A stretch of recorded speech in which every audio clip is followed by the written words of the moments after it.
મિત્રો, યોગ એ સ્વસ્થ રહેવાનો સૌથી સરળ અને અસરકારક રસ્તો છે. નિયમિત અભ્યાસ તમને સ્વસ્થ અને ખુશ રાખવા ઉપરાંત તમારી રોગ પ્રતિકારક શક્તિને પણ મજબૂત બનાવે છે. તેથી આજે આપણે હલાસનના ફાયદાઓ વિશે વાત કરીશું. હલાસનનો નિયમિત અભ્યાસ વજન ઘટાડવામાં અને શરીરને મજબૂત બનાવવામાં મદદ કરી શકે છે. તેના બીજા પણ ઘણા અદ્ભુત ફાયદા છે. તો ચાલો આજના વિડીયોમાં જાણીએ હલાસનના ફાયદા. નમસ્તે મિત્રો, હું છું જ્યોતિકા અને મારી યુટ્યુબ ચેનલમાં તમારું હાર્દિક સ્વાગત છે. હલાસનને ઇંગ્લિશમાં પ્લોપોઝ કહેવામાં આવે છે. હલાસન કરતા પહેલા આ 3 મહત્વપૂર્ણ બાબતો જાણી લેવી જરૂરી છે. નંબર 1, સવારે અને ખાલી પેટે હલાસનનો અભ્યાસ કરવો વધુ સારો રહેશે. નંબર 2, જો કોઈ કારણોસર તમે સવારે હલાસન ન કરી શકો તો સાંજે પણ હલાસનનો અભ્યાસ કરી શકાય છે. નંબર 3, ધ્યાનમાં રાખો કે આસન કરતા પહેલા તમારે મળ ત્યાગ કરવો જ જોઈએ અને જો તમે આસન કરતા 4-6 કલાક પહેલા ખોરાક ખાઈ લો તો તે વધુ સારું રહેશે. હવે વાત આવે છે કે હલાસન કેવી રીતે કરવું. સૌપ્રથમ સ્વચ્છ વાતાવરણમાં અને સપાટ સપાટી પર કાર્પેટ અથવા તો સાદડી પાથરીને આ આસન કરવું જોઈએ.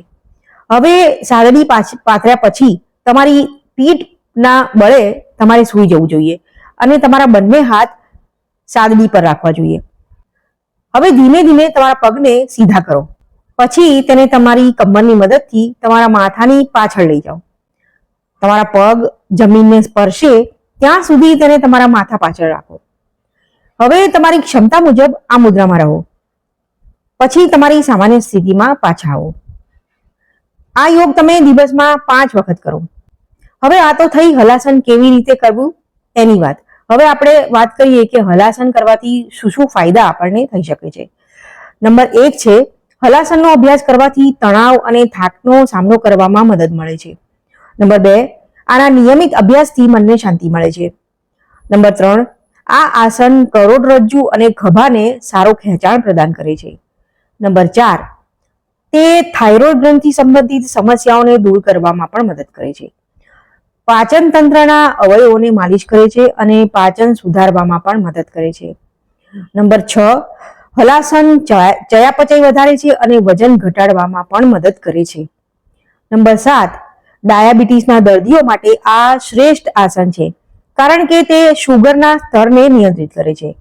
નંબર 8, તે કરોડરજ્જુમાં લવચિકતા વધારે છે અને પીઠના દુખાવામાં રાહત આપે છે. ચલો, આ તો થયા ફાયદાની વાત. હવે આપણે જાણીએ કે હલાસનનો અભ્યાસ કરતી વખતે એટલે આ યોગ કરતી વખતે શું શું સાવધાનીઓ રાખવી જોઈએ. એક તો છે કે કોઈ લાયક યોગ ટ્રેનરની દેખરેખ હેઠળ જ આ યોગ કરવો જોઈએ. શરૂઆતમાં તમને તમારી ગરદન પર વધુ ભાર લાગી શકે છે.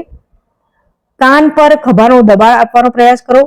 આનાથી કાનના ટેમ્પલ્સ અને ગળા પર આરામ મળશે. જો તમને ઝાડા કે ગરદનમાં ઈજા થઈ હોય તો આ યોગ ન કરવો જોઈએ. જો તમને હાઈ બ્લડ પ્રેશર કે અસ્થમાની સમસ્યા હોય તો પણ આ આસન ન કરવું જોઈએ. તો મિત્રો, આ હતો આજનો વિડીયો. તમને કેવો લાગ્યો મને કમેન્ટ કરીને જણાવવાનું ભૂલશો નહીં. જો વિડીયો પસંદ આવ્યો હોય તો ચેનલને લાઈક અને શેર કરવાનું પણ ભૂલશો નહીં.